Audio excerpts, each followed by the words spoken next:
आज हम लोग जिस लकीर को कवर करेंगे ये भी एक जो है विरासत की लकीर इसको कहा जाता है, साथ ही साथ धन जायदाद की जो है ना इसको लकीर कहा जाता है।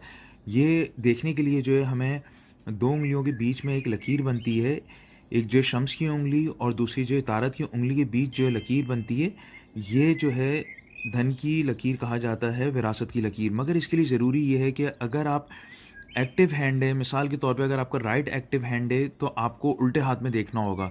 अगर आप जो है उल्टे हाथ से काम करते हैं तो आपको सीधे हाथ में लकीर देखनी होगी। इसी के बरअक्स जो है अगर आप सीधे हाथ के हैं तो उल्टे हाथ, और अगर आप उल्टे हाथ के हैं तो आप सीधे हाथ में देखेंगे। इसके लिए जो है इन दोनों के बीच एक लकीर निकलती है, वो यहाँ पर बनती है। अगर जो है ये लकीर आपको यहाँ पर दिखे तो ऐसा शख्स जो है यकीनन जो है विरासत हासिल करता है। मगर इसमें ये भी हो सकता है उसके साथ कोई फ्रॉड हो जाए, मगर उसके लिए विरासत लाजमी होती है। अधिक अच्छे वीडियो के लिए लाइक और सब्सक्राइब करें।